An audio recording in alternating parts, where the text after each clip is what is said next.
I want to tell you about my friend Rose. She's the host of Autism Outreach, a podcast that helps professionals and parents working with students with autism.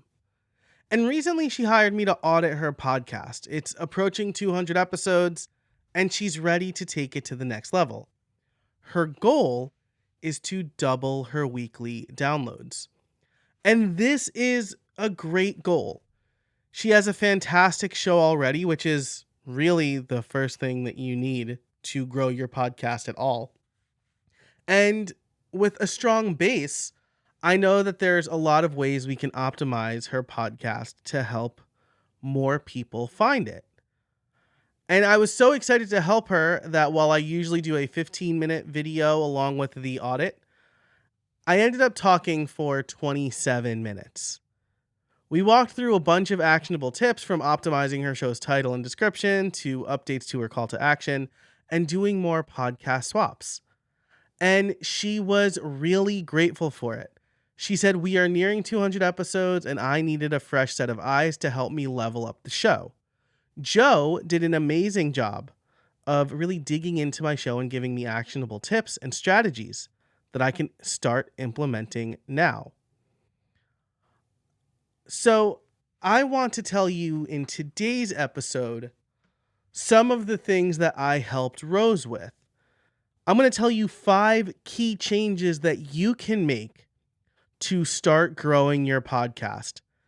And this isn't going to be huge shifts in your content, hiring a team, or putting a ton of time and money into ads. Because those things can help, but only if you already have a good foundation to attract the right listeners to your podcast. So today, we're going to get into the fundamentals. Hey everybody, my name's Joe Casabona. Welcome to Podcast Workflows, which provides insights into how to improve your podcast systems and workflows, allowing you to create and grow a high-quality podcast by showing you how to best spend your limited time. So let's get into today's topic. Okay, so there are 5 key changes that you can make to grow your podcast. This all has to do with the packaging or the presentation. And I should say right off the bat that this is going to depend heavily on whether or not you have a show that's aligned with an audience. And so before you walk through these things, I would strongly recommend that you define your podcast mission statement. I have a whole article and episode about that I'll link in the description for this podcast. You can find everything over at Podcast Workflows. But your podcast mission statement basically answers 3 questions. Who is my target audience? What problem do they have? And how does my show help them solve that problem? Because you can't package up your content for somebody if you don't know who you're packaging it up for. So before you even dive into these 5 changes, make sure that you're clear on those questions. You need to have a goal and a specific audience or a specific niche in mind. I cannot stress enough, if your podcast is for everyone, it is for no one, and none of these things will help you. Because if you're trying to talk to everybody, then it's going to get ignored. It's going to feel like people aren't, that you're not talking to those people. So define your mission statement first. Who's your target audience? What is their problem? How do you help them solve their problem? That's the ultimate goal of your show. So with that in mind, let's get into the 5 key changes that you can make to start growing your listenership today. And this is going to be like more listeners, but also better listeners, like, because people who you're actually trying to reach to grow your business, to sell your services or your products, or to create really good content for them. So number 1 is look at your title. Does it clearly communicate the value proposition of your podcast? And does it have a tagline that uses the exact words your audience is looking for? This is super important, to not just have a title, but to have a tagline. This is going to be extra words at the end of your podcast title. So, for example, this show is called Podcast Workflows Dash, and here's the tagline: Tips for podcasters to grow their podcast without wasting time. I have the name of the show, and then I have the audience and why the audience should listen, all in the title. For my other podcast, that's called Streamlined Solopreneur Dash, Tips to Help Busy Solopreneurs Free Their Time. You can see I'm all about the time saving stuff here. I've got 3 kids and a business and a family, and I want to make sure I have enough time for all of those really important things in my life. So, but both of these taglines, right? If people don't catch the drift from the actual name of the show, Podcast Workflows or Streamlined Solopreneur, they will understand from the tagline who the audience is and how they are helped, right? And so you want to identify a keyword or a couple of keywords based on your mission statement that you can put into the title and the tagline, because this is how people are going to search for your show as well, right? Before I rebranded the Streamlined Solopreneur, it was called How I Built It. And that was fine for a while when I was interviewing developers on how they built whatever, their product or whatever. But I stopped asking that question in 2020. And so the title didn't really tell anybody what the show was really about.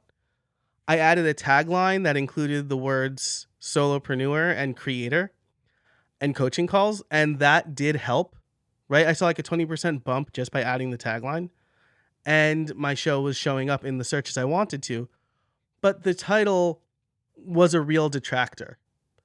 And so I knew it was time for a rebrand, because people didn't know what they were getting, right?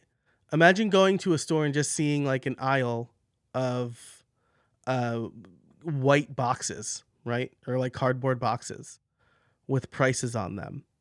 Are you going to buy that box without really knowing what's in it? Probably not. So that's your title and tagline. Both are super important. Number 2, does your description read like a movie synopsis?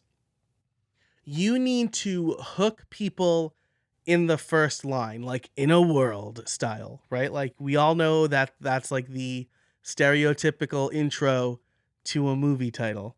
But we need that sort of thing, right? You're setting something up.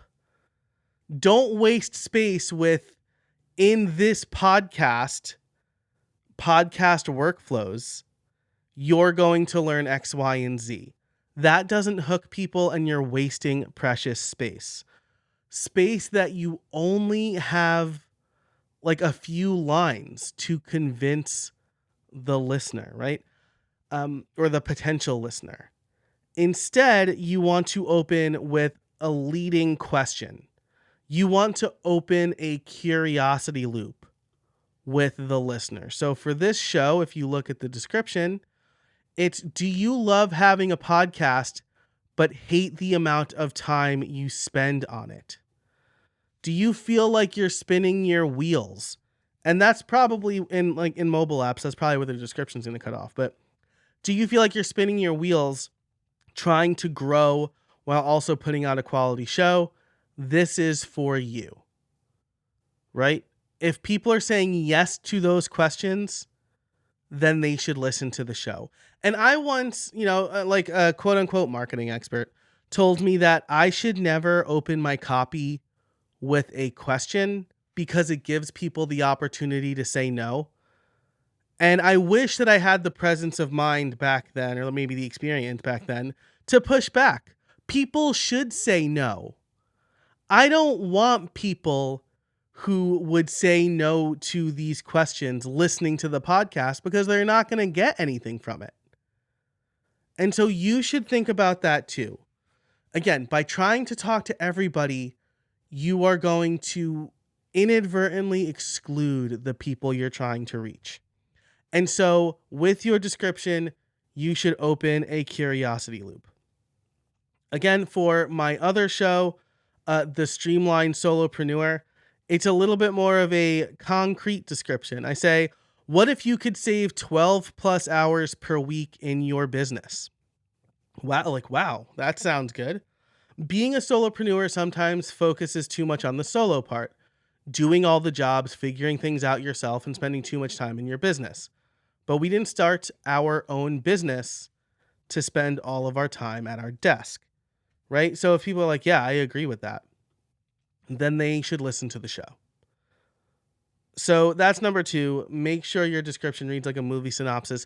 Don't waste precious time with things like in this podcast or the name of the podcast. Again, people already know it's a podcast. They already see the name of the podcast. You don't have to put your name as the host in the description, at least early on in the description, because people are going to see your name too. We'll get to that in a minute.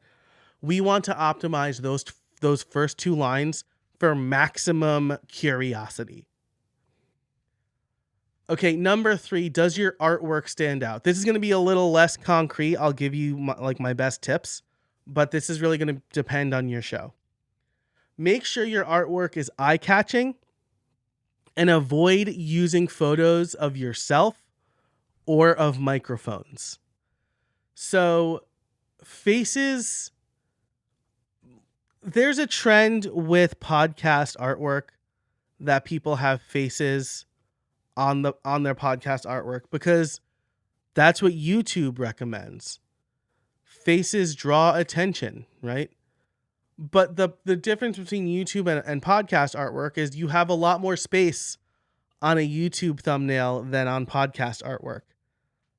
And if people don't know who you are, then your face isn't going to attract them.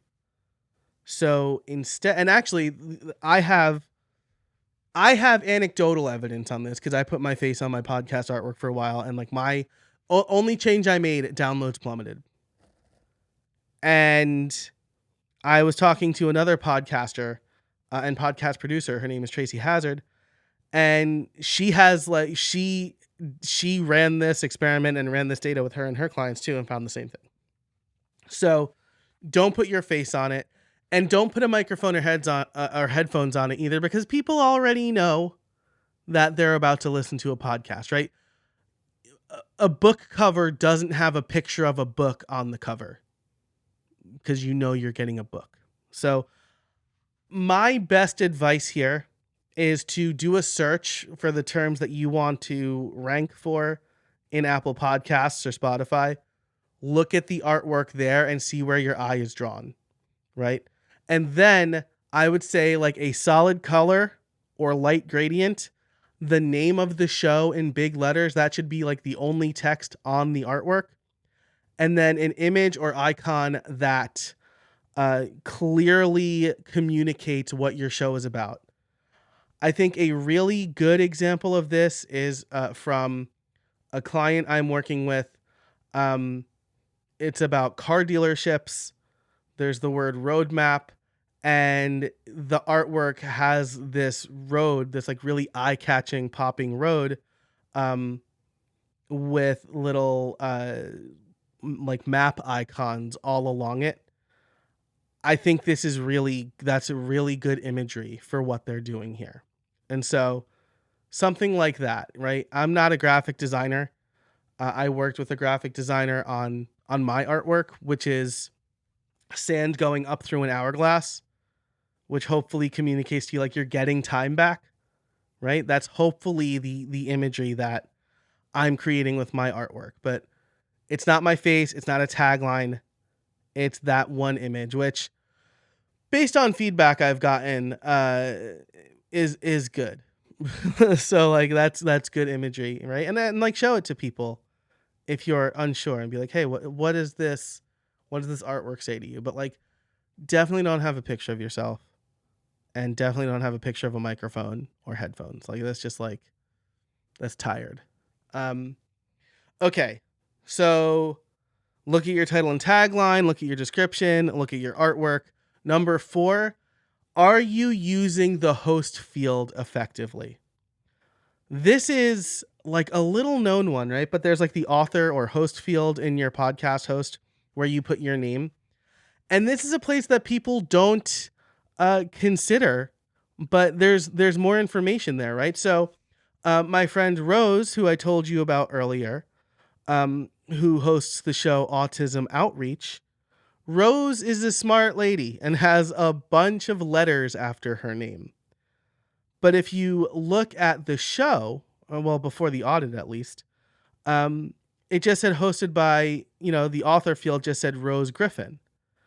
So I told her one of the things that she should do is take all the letters after her name and put them in the author field or the hosted by field, because then you don't have to waste that space in the description and you can clearly establish authority. And that's really important information, especially for her topic, where people don't just want anybody talking about autism. They want someone who's qualified to talk about autism. So if you look at my titles, right, for this show, it's going to say podcast systems coach, because that is what I do. And that should give some credibility to why you should listen to the show. If you look at Streamline Solopreneur, it says parent plus solopreneur, right? So it's like podcast systems coach may not mean a lot to those people, but the fact that I'm a parent running my own business, because that's my target audience, will mean a lot. So leverage that space. That is, we want our ultimate goal here with our packaging for our podcast is put as much relevant information in front of the listener as humanly possible, which means reduce redundancy, use terms that they use, create a tagline that answers the question, what's in it for me? And tell them why you're qualified. And we have a lot more spaces to use that than we think. And then number 5, are you leveraging the right category? This is tough because there's not a lot of hard data, but some categories are more competitive than others. So make sure you're choosing the right one for your show. These categories help people find your show better, and it helps apps surface your show to the right audience. So how to is like a good catch-all, but a lot of people are in how to, right?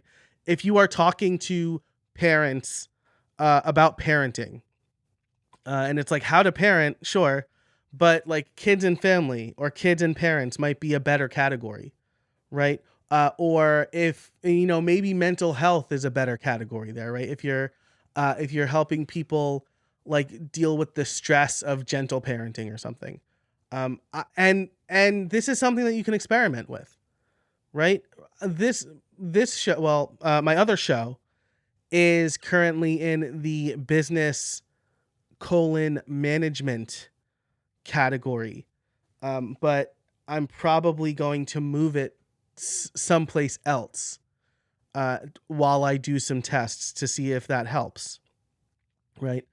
This show is currently in business marketing. And so I need to follow up on the data. That's not, initial test show, that doesn't really help. So I might move that somewhere else. But I need to figure out where, like what's not competitive, where would people look for this? Is technology the place where it needs to be? And you can look at the top charts in these categories to see what kind of shows, right? Because there's no guidance really. I will link to a resource that looks at how competitive each category is, and then you can kind of make a decision based on that. But don't sleep on the category. That's another place where you can change it and see if it surfaces to different people or the right people, right? So these are the 5 things. Look at your title and your tagline. Does your description read like a movie synopsis? Does your artwork stand out? Are you using the author/host field? And are you leveraging the right category? Remember that none of these things are set in stone. While we were talking, while I was recording this, I was making some slight tweaks to my description. right? I was looking at my categories and saying, oh, is this right? I updated my author field to be parent plus solopreneur. So this is a place where you can experiment, like set something, let it go for a month, see how it goes. Do you see an increase in downloads or a decrease? And then make another change. But these are things that you can play with that will not take you a lot of time, that will yield results. Making a change to my tagline got me a 20% increase in downloads month over month, right?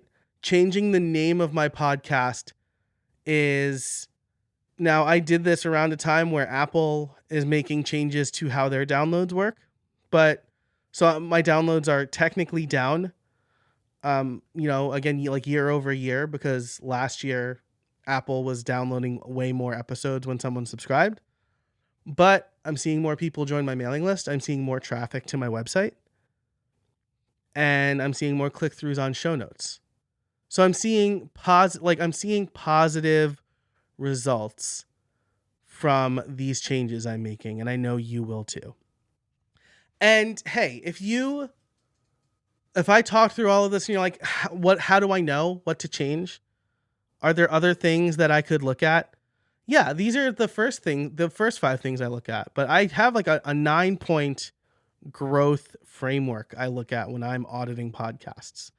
And so if you want to take the same path that Rose and many others have taken, I can give you specific advice tailored to you and your show, like I did for Rose, right? I didn't just walk Rose through these 5 things. I said, maybe this could be your tagline. Change your description to this. Add these things to the hosted by. Here are the categories that I recommend. And so much more. I taught, again, 27 minutes. I recorded a 27-minute video for her.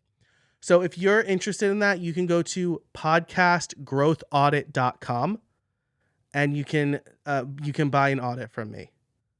And there's also a self-paced template too. It's a lot cheaper. You're not going to get my advice, but if you want to do this yourself, there's a do-it-yourself option too. So again, that's podcastgrowthaudit.com. Another piece of advice I give is a good, clear call to action. And I don't think it gets clearer than that. Podcastgrowthaudit.com. But that's it for this episode. Thanks so much for listening. Everything I talked about will be in the description, including a link to the podcast growth audit, a way to give feedback and all that fun stuff. But thanks so much for listening. And until next time, I can't wait to see what you make.